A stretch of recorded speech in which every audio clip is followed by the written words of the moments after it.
ದೆಹಲಿಯಲ್ಲಿ DCM DK ಶಿವಕುಮಾರ್ಗೆ ಸಿಗುತ್ತಾ ಶುಭ ಸುದ್ದಿ.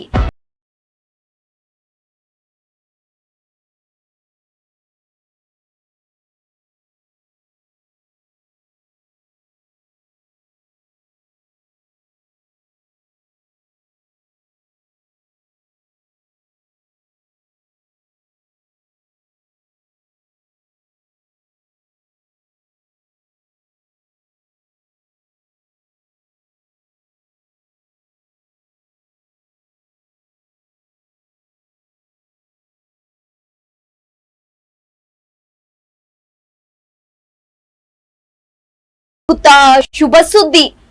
ರಾಹುಲ್ ಗಾಂಧಿ ಭೇಟಿಗೆ ಡಿಸಿಎಂ ಡಿಕೆ ಶಿವಕುಮಾರ್ ಅವರು ಶತಪ್ರಯತ್ನ ಮಾಡ್ತಾ ಇದ್ದಾರೆ. ಇಂದು ಮಧ್ಯಪ್ರದೇಶದ ಇಂದೋರ್ಗೆ ತೆರಳಲಿದ್ದಾರೆ ರಾಹುಲ್ ಗಾಂಧಿ ಅವರು.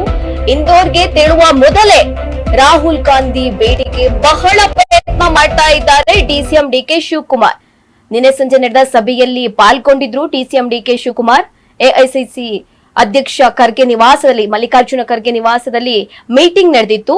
ಅಸ್ಸಾಂ ಚುನಾವಣೆ ಕುರಿತು ಒಂದಿಷ್ಟು ಮೀಟಿಂಗ್ ನಡೆದಿತ್ತು. ವೀಕ್ಷಕರ ಸಭೆಯಲ್ಲಿ ಡಿಸಿಎಂ ಡಿಕೆ ಶಿವಕುಮಾರ್ ಅವರು ಭಾಗಿಯಾಗಿದ್ರು. ಅಸ್ಸಾಂ ಸೇರಿ ಪಂಚ ರಾಜ್ಯಗಳ ಚುನಾವಣೆ ಬಗ್ಗೆ ಗಂಭೀರ ಚರ್ಚೆ ಆಗಿದೆ ಅಂತ ಹೇಳಲಾಗ್ತಾ ಇದೆ. ಈ ವೇಳೆ ಕೆಲ ನಿಮಿಷ ರಾಹುಲ್ ಗಾಂಧಿ ಜೊತೆ ಡಿಸಿಎಂ ಚರ್ಚೆ ನಡೆಸಿದ್ದಾರೆ ಅಂತ ಕೂಡ ಹೇಳಲಾಗ್ತಾ ಇದೆ.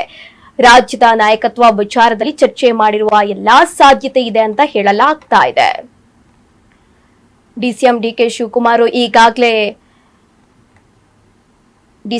ಶಿವಕುಮಾರ್ ಈಗಾಗಲೇ ದೆಹಲಿ ದಂಡಯಾತ್ರೆಯಲ್ಲಿದ್ದಾರೆ. ಹೀಗಾಗಿ ಡಿಸಿಎಂ ಡಿಕೆ ಶಿವಕುಮಾರ್ಗೆ ಶುಭ ಸುದ್ದಿ ಸಿಗುತ್ತಾ ಅಂತ ಪ್ರಶ್ನೆ ಮೂಡ್ತಾ ಇದೆ.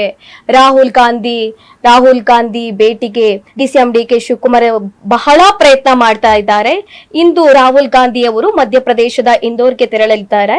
ಅದಕ್ಕೂ ಮುನ್ನ ಭೇಟಿಗಾಗಿ ಬಹಳ ಪ್ರಯತ್ನ ಮಾಡ್ತಾ ಇದ್ದಾರೆ ಡಿಸಿಎಂ ಡಿಕೆ ಶಿವಕುಮಾರ್. ನಿನ್ನೆ ಸಂಜೆ ಕೂಡ ಮೀಟಿಂಗ್ ಆಗಿತ್ತು. ಈ ಸಂದರ್ಭದಲ್ಲಿ ಡಿಸಿಎಂ ಡಿಕೆ ಶಿವಕುಮಾರ್ ಪಾಲ್ಗೊಂಡಿದ್ರು. ಎಐಸಿಸಿ ಅಧ್ಯಕ್ಷ ಖರ್ಗೆ ಅವರ ನಿವಾಸದಲ್ಲಿ ಮೀಟಿಂಗ್ ನಡೆದಿತ್ತು. ಅಸ್ಸಾಂ ಚುನಾವಣೆ ಕುರಿತು ಒಂದಿಷ್ಟು ಚರ್ಚೆಗಳು ನಡೆದಿದೆ. ವೀಕ್ಷಕರ ಸಭೆಯಲ್ಲಿ ಡಿಸಿಎಂ ಡಿಕೆ ಶಿವಕುಮಾರ್ ಕೂಡ ಭಾಗಿಯಾಗಿದ್ರು. ಅಸ್ಸಾಂ ಸೇರಿ ಪಂಚ ರಾಜ್ಯಗಳ ಚುನಾವಣೆ ಬಗ್ಗೆ ಗಂಭೀರ ಚರ್ಚೆ ನಡೆದಿದೆ ಅಂತ ಹೇಳಲಾಗ್ತಿದೆ.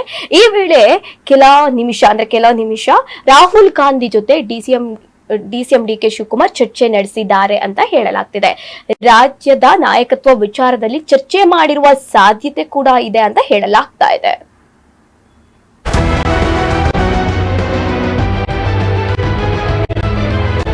ರಾಹುಲ್ ಭೇಟಿಯ ವೇಳೆ ಚರ್ಚೆ ಆಗಿದ್ದನ್ನ ನಾನು ಹೇಳಲ್ಲ. ದೆಹಲಿಯಲ್ಲಿ ಡಿಸಿಎಂ ಡಿಕೆ ಶಿವಕುಮಾರ್ ರಿಯಾಕ್ಟ್ ಮಾಡಿದ್ದಾರೆ. ಏನೇನ್ ಚರ್ಚೆ ಆಗಿದೆ ಅಂತ ಎಲ್ಲಾ ಹೇಳೋಕ್ಕಾಗಲ್ಲ. ರಾಷ್ಟ್ರ ರಾಜಕಾರಣದ ಬಗ್ಗೆ ಚರ್ಚೆ ಎಂದಷ್ಟೇ ಹೇಳಿದ್ದಾರೆ ಡಿಸಿಎಂ ಡಿಕೆ ಶಿವಕುಮಾರ್.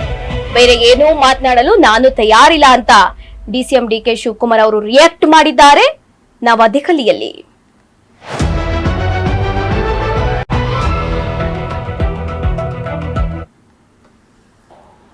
ಮಾರ್ಗದರ್ಶನ ಏನಿಲ್ಲ. ಅಸ್ಸಾಂ ಎಲೆಕ್ಷನ್ ಯಾವ ರೀತಿ ಮಾಡ್ಬೇಕು, ಏನು ಎತ್ತ ಅಂತ ಹೇಳಿ ಮಾತಾಡಿದೀವಿ.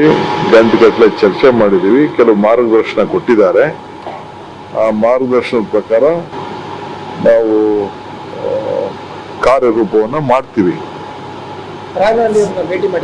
ಸರ್, ಈಗ ಹೇಗೂ ಅಸ್ಸಾಂ ಸಂಬಂಧಪಟ್ಟಂಗೆ ಚರ್ಚೆ ಆಗಿದೆ. ಅದಾದ ಬಳಿಕ ತಾವು ರಾಹುಲ್ ಗಾಂಧಿ ಭೇಟಿ ಆದ್ರ?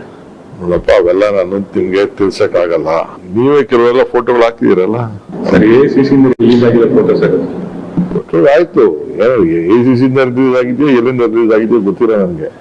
ಒಟ್ಟೊಳಗೆ ನಾವೆಲ್ಲ ಕೂತ್ಕೊಂಡು ಚರ್ಚೆ ಮಾಡ್ತಾ ಇರೋದು ರಾಷ್ಟ್ರದ ರಾಜಕಾರಣ, ಅಲ್ಲಿ ಎಲೆಕ್ಷನ್ ಇದು. ಅದಕ್ಕೆ ರಾಷ್ಟ್ರದ ಕೆಲವು ಸ್ಟೇಟ್ ಎಲೆಕ್ಷನ್ ನಡೆಯೋ ವಿಚಾರದಲ್ಲಿ ಕರೆದಿದ್ರು, ಚರ್ಚೆ ಮಾಡಿದ್ವಿ. ಮಿಕ್ಕಿದ ಬೇರೆ ವಿಚಾರ ನಾನು ಏನು ನಿಮ್ಗೆ ಮಾತಾಡಕ್ಕೆ ನಾನು ತಾರಿಲ್ಲ. ಈಗ ಸಭೆ ಆದ ಬಳಿಕ ಮತ್ತೆ ಮಲ್ಲಿಕಾರ್ಜುನ್ ಖರ್ಗೆ ಅವ್ರನ್ನ ವೈಯಕ್ತಿಕವಾಗಿ ಭೇಟಿ ಆದ ಸರ್? ನೋಡಪ್ಪ, ನಮ್ಮ ಅಧ್ಯಕ್ಷರೇ, ನಾನು ಬೇರೆಯವ್ರಿಗೂ ನನಗೂ ವ್ಯತ್ಯಾಸ ಇದೆ. ರಾಜ್ಯಾಧ್ಯಕ್ಷ ರಾಷ್ಟ್ರ ಅಧ್ಯಕ್ಷರು ಭೇಟಿ ಮಾಡೋದು ಅದು ಸಹಜ. ಖುಷಿ ವಿಚಾರ ಬಂದಿದೆ ಅಂತ ರಾಹುಲ್ ಗಾಂಧಿ ಎವ್ರಿ ಡೇ ಒಳ್ಳೇದೇ ಅಂತ ಹೇಳ್ತಾ ಇದೀನಲ್ಲ. ನೋಡಿಲ್ಲ, ಏನಿಲ್ಲ. ಅಸ್ಸಾಂ ಎಲೆಕ್ಷನ್ ಯಾವ ರೀತಿ ಮಾಡ್ಬೇಕು, ಏನಿಲ್ಲ. ಅಸ್ಸಾಂ ಎಲೆಕ್ಷನ್ ಯಾವ ರೀತಿ